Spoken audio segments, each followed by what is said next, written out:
Autonomia del Veneto avanti tutta. A confermarlo oggi a Spresiano il vice premier Luigi Di Maio, smentendo le notizie di possibili rallentamenti dovuti dalle diverse posizioni dei ministeri. I cittadini del Veneto hanno votato un referendum che non può essere disatteso, quindi non ci sono dubbi sull'autonomia del Veneto da nessuna delle due forze politiche che sostiene questo governo, che sostengono questo governo, anzi lo dobbiamo fare il prima possibile e stiamo lavorando con i ministri competenti per dare l'autonomia richiesta dal Veneto sulle materie richieste il prima possibile. Il ministro va oltre con date e passaggi legislativi. Nei vari consigli dei ministri di dicembre bisogna affrontare il tema dell'autonomia. Lo stiamo facendo correndo e facendo una corsa contro il tempo, perché immaginerete che la materia è importante, ma il fatto di dire che è una materia importante non significa mettere le mani avanti e dire che perderemo tempo o prenderemo tempo. I veneti hanno diritto all'autonomia perché l'hanno richiesta con un referendum e l'avranno in tempi certi. Messaggi chiari a tutto l'orizzonte politico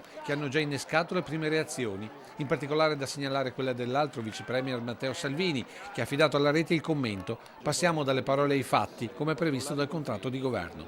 Ringrazia per il forte segnale lanciato dai due ministri il governatore del Veneto Luca Zaia, che sottolinea come l'autonomia sia richiesta da 2,5 milioni di veneti che si sono espressi nel referendum e che il progetto completo e complessivo della richiesta delle 23 competenze sia sul tavolo del Presidente del Consiglio Giuseppe Conte dal 2 ottobre.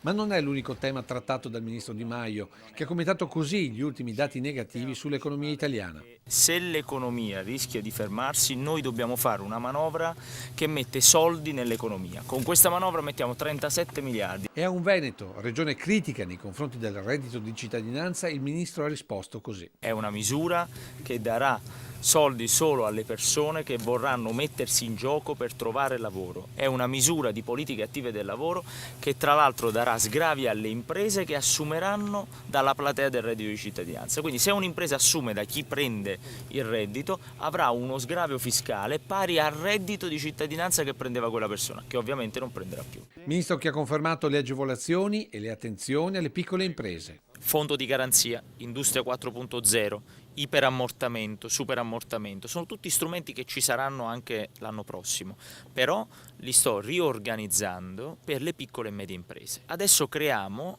una esclusività di questi strumenti, di queste opportunità per le piccole e medie imprese.